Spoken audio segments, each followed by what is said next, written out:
ఇవాళ అనుమతులన్నింటినీ తుంగలో దొక్కుతాం. మా చెప్పు చేతుల్లో కేంద్ర ప్రభుత్వం ఉంది, కేంద్రం జుట్టు నా చేతుల్లో ఉంది కాబట్టి నేను ఆడిచ్చినట్టే ఆడాలని చంద్రబాబు నాయుడు గారు అనుకుంటే, చంద్రబాబు నాయుడు గారికి ఆంధ్రప్రదేశ్ ప్రభుత్వానికి నేను విజ్ఞప్తి చేస్తా ఉన్నాను. మా నాయకుడు కేసీఆర్ గారు ఎప్పుడో చెప్పారు, బేసిన్లు లేవు, బేసిజాలు లేవు, నీళ్లు వాడుకుందామని చెప్పారు.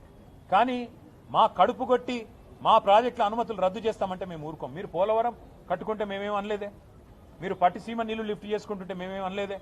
ఇవాళ మేమేమంటున్నాం, మాకు వచ్చిన అనుమతులను చెడగొట్టకండి అంటున్నాం. మీరు కేంద్ర ప్రభుత్వం మా చేతుల్లో ఉంది కదా, కేంద్ర ప్రభుత్వం జుట్టు మా చేతుల్లో ఉంది కదా, నేను ఆడిచ్చినట్టు ఆడే చెంచాగాడు, ఇక్కడ తెలంగాణ ముఖ్యమంత్రి ఉన్నాడు కదా నా చెంచాగాడు అనుకుంటే తెలంగాణ రైతుల తరపున పోరాటం చేయడానికి మేము సిద్ధంగా ఉన్నాం. చేయాల్సిన పని చేయకుండా ఇవాళ ప్రజల దృష్టి మళ్లించడానికి పంపులు ఆన్ చేయవా స్వామి, పంపులు ఆన్ చేసి నీళ్ళు ఎత్తిపోయేవాయా అంటే కన్నెపల్లి మోటార్లు ఆన్ చేయడు. తర్వాత వర్షం పడింది, వర్షాలు పడ్డ తర్వాత ఇవాళ యాగాలు చేస్తున్నాడు.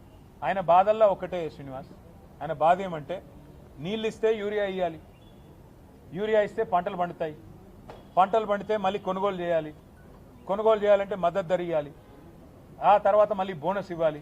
ఇదంతా ఇచ్చుడెందుకు, తప్పుడేక నీళ్ళు ఇవ్వకుండా ఎగ్గొడితే అయిపోతుందని చెప్పి ఇక్కడ నార్లాపూర్ పంపులు ఆన్ చేయడు, అక్కడ కన్నెపల్లి పంపులు ఆన్ చేయడు. వర్షం పడ్డది కాబట్టి ఇవాళ మళ్ళీ కొత్త కలరింగ్ ఇచ్చి నేనేదో చేస్తున్నా, నేను చేయడం వల్లనే వర్షం పడ్డది అన్నట్టు. ఇదే మహానుభావుడు కదా దేవతల మీద ఒట్టు పెట్టింది, ఒట్టు పెట్టి రుణమాఫీ మాట తప్పింది ఇదే మహానుభావుడు. కాబట్టి వరుణ యాగాలు కాదు చేయాల్సింది ముఖ్యమంత్రి గారు. యాగం చేస్తే తప్పులేదు, కానీ యాగంతో పాటు చేయాల్సిన పని చేయాలి. దైవ ఆశీర్వాదానికి మానవ ప్రయత్నం తోడవాలి.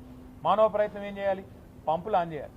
వర్షం పడుతుంటే కిందికి నీళ్లు పోకుండా, గురువు గారికి గురుదక్షిణ ఇవ్వకుండా ఇక్కడ మన రైతాంగానికి దండం పెట్టి నీళ్ళు ఇచ్చే పరిస్థితి తెస్తే మంచిది. Thank you.